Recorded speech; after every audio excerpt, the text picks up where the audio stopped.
Hi everyone, in this video we're going to continue our examination of vector valued functions and now take a look at velocity and acceleration.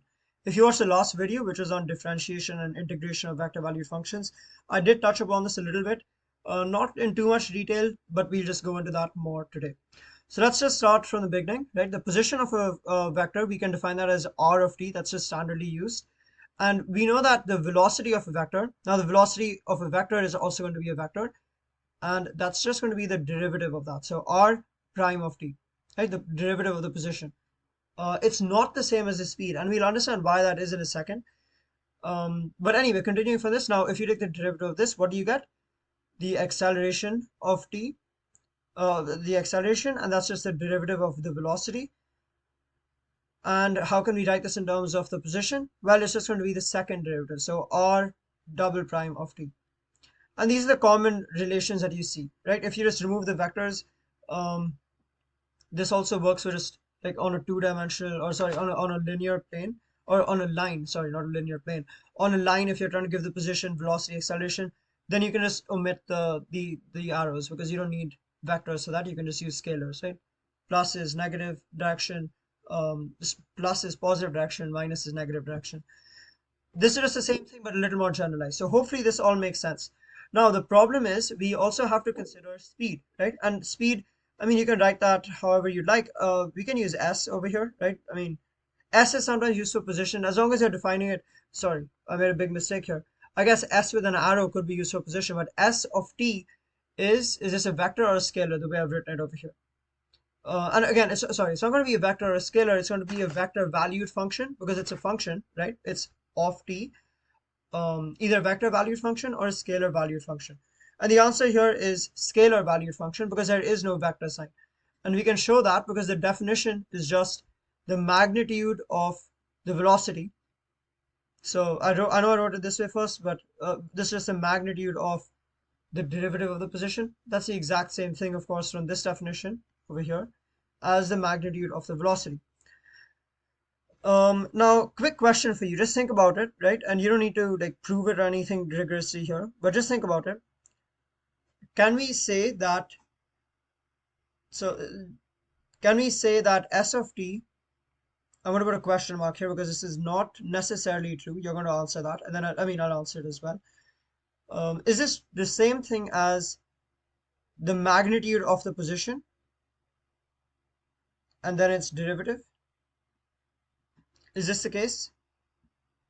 So it might look a little ugly, but you're just taking, instead of doing the derivative and then the magnitude, we're doing the magnitude and then the derivative. Does that work? Well, let's take a look at this. Let's just like, we'll get back to this soon. The answer is no. Hopefully you got no. We'll take a look at that with some examples later on. But keep in mind that this is not true. This is a mistake that you might use just to like simplify your work at times if it becomes easier this way, but it is not the case at all. Okay, so do not fall for this. Not true.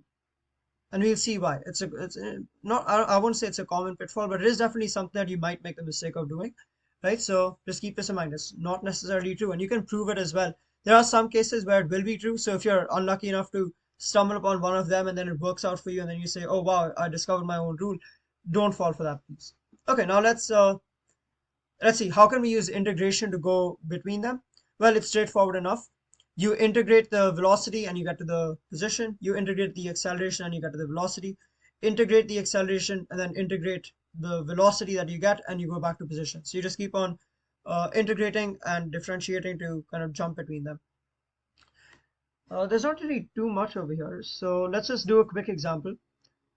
Or, well, okay, let's do this instead. So the velocity of velocity vector, we can also write that as like x prime, and the reason I'm doing prime is because okay, so r of t, we would call this like x of t I. We're just going to take it in two dimensions for now, but you can imagine hopefully that this will extend to infinitely many directions, right? Whatever directions you have, plus y of t times j, the times j hat. So let's just say this is what our vector is. So when we take the derivative like we showed in the last video, this is going to be x prime of t I hat plus y prime of t j hat, right? That should make sense.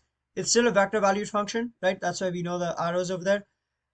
X of t and y of t, should these be vector valued functions on their own?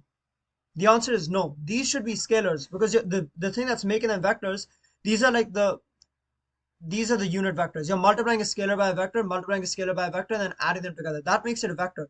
You aren't multiplying a vector by a vector over here.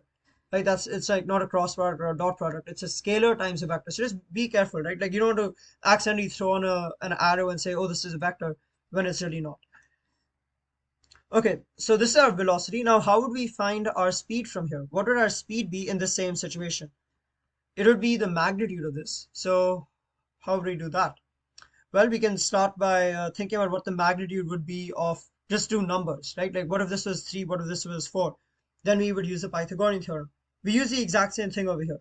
Because when you plug in a value of t, and this is, in case it seems a little counterintuitive, which hopefully it shouldn't, or in case it's just a little confusing to wrap your head around, you will get an expression, yes, but like at the end of the day, you're probably going to plug in some value of t, right? And when you plug in that value over here, you're going to get a constant. You're going to get a constant like a scalar, and then finding the magnitude of that should be easy enough. You're just using the Pythagorean theorem. So you do the same thing in general, and then instead of plugging in the values here and then taking the derivative, sorry, and then taking the magnitude, you can just find the overall expression and then plug them in once and for all, right? And so essentially what I'm trying to get at is that it is just like this: x prime of t squared plus y prime of t squared. Now, could you tell me what would happen if we did this in 3 dimensions? If there was also like a z of t component?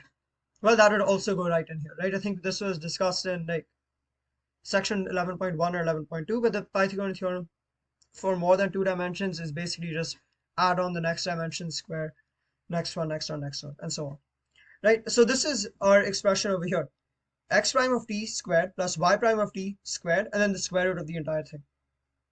Now we can take a look at this over here, right? We're doing r of t, we're taking the magnitude of that. So what is that going to be? So this is I'm going to give it like a special name because it's not the same thing. I don't want to confuse you and say like s of t equals when it's obviously not s of t, as I conjectured earlier. And now we're going to prove that. So let's call it like fake speed, or actually that makes it seem like a scalar multiple. So let's call it speed. So s sub f fake of t. And this is just going to be the magnitude of the position, and then you take the derivative of that. So what is the magnitude of the position going to be?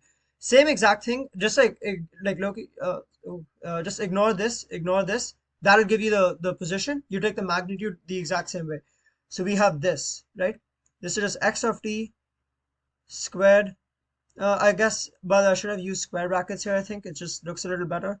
Square brackets, no pun intended. Anyway, it doesn't really matter. This would be the position, right? The magnitude of the position. And now we're taking the derivative of this. So in case this familiar is a little weird, this notation is a little weird for you, it's the same thing as this.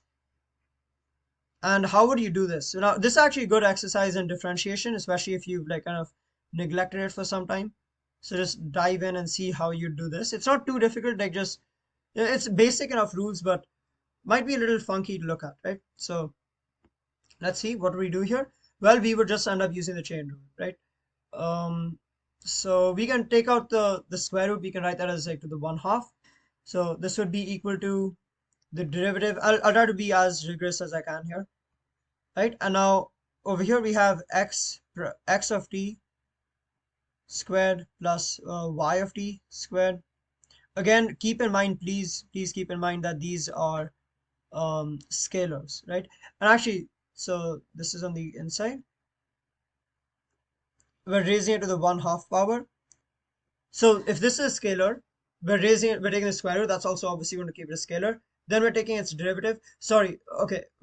I think every single time that I said scalar, it should be scalar valued function. I forget to say the valued function, but like in case you're actually wondering what the correct term is, it should be scalar valued function because it is a function, right? If we had s of 5, that would be then x of 5 would be a scalar, not a scalar valued function. It would be a scalar value, right? This is a valued function because it's still of t. And then when you square them and add them up, it'll still be a function of t. When you take the square root of that, it'll still be a function of t, right? And then when you take the derivative of that, it'll still be a function of t. It'll be a scalar function of t. So it doesn't magically become a vector. It doesn't magically become a scalar or a vector valued function. It stays a scalar valued function. Not a nice one though, as you'll see next step. Now we're taking the derivative of this, right? So using the chain rule, what do? Well, we would have 1/2 times the, so it's like the square root of this. We didn't even need to write the 1/2 to be honest, but now that we've done it, it's fine. Then in the denominator, we will have the square root of this thing. I mean, yeah, it's basically just a chain rule. You don't need to do anything fancy like, um, you don't even need to write the 1/2. Actually, I think that makes it more complicated, to be honest.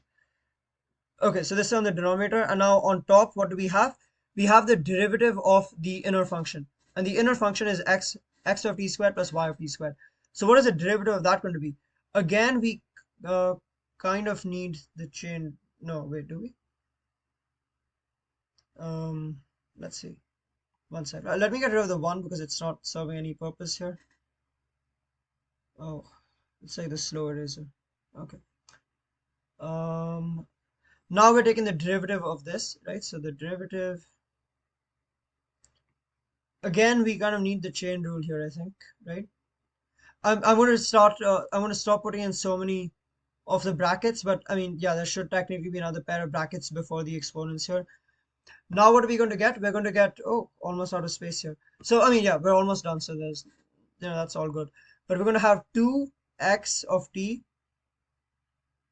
I don't write x of t. It takes too much time. I'll write 2x and then x prime, right? Or actually, I mean, to make it look nicer, I'll write 2x x prime plus 2y prime y, same thing, over 2 times the derivative of blah, blah, blah. This is now our final answer for s sub f of t. Is this the same thing as what we had earlier? Is this the same thing as um, this? Well, of course not. They're not the same expression. There's no way to convert them to the same expression. Now, sure, at some instances, at some particular values of t, they might be the same. That's very well, but they're not going to be the same. It's, you can't guarantee that they'll be the same for every single x, every single y, for every single t, right? That's definitely not the case. You can easily find counterexamples. I'm sure, like, yeah, I'm running out of time and I'm like out of space here as well. So I'm not going to do that over here, but like, actually, yeah, pause the video and find a very easy example, and then it'll most likely end up being a counterexample. Like you can, of course, you can cancel out the 2's here and get a more simplified expression. I haven't written it out. It'll be x prime x plus y, x prime of t times x of t plus y prime of t times y of t, all divided by the square root of um, x of t squared plus y of t squared. And that's a fake one. And you can just see that they're not the same. Really, there wasn't really any point in doing this. Hopefully it did help you at least in like seeing a little reminder of differentiation with like a square root, which is a little bit complex. And then besides that, it's just definitions. I didn't give you any examples over here because I kind of did that in the last video already by mistake. I forgot that the next section is velocity and acceleration. So my bad about that. But that's all that really is over here. You just need to understand the relationships. I guess the one thing that I should have given an example of, but still won't do because there's no time, is when you're going up, right? When you're going from, say, acceleration to position over here, you do need to, again, plug in those constant values and get them correct. Now, one thing that I will say though is when they say at rest, right? At rest, this might come up in like word problems or in any sorts of problems in this, with vectors, velocity and acceleration, that sort of stuff. At rest just means the velocity is a zero vector. So the velocity sub x is going to be zero. Again, this is scalar quantity because it's a component, right? It's going to be vx I hat, vy equals zero, and so on. Right? It's just going to be like this. Uh, and that's what it means to be at rest, right? You're not moving. There is no velocity in any direction. Now, actually, just a quick question. If the velocity is zero, does this true or false? Okay, true or false question. The velocity equals zero. Think about this and get back to me. Does this imply this? Pause the video, think about it, and then let me know. I'll give you a few more seconds to think about it, and then I'll just like say the answer. And actually, while we're at it, does the velocity equal zero imply that the position is zero? Think about these, and I will answer them both in 1 second. Yeah, the answer is no for both of them. Neither of these are true. They're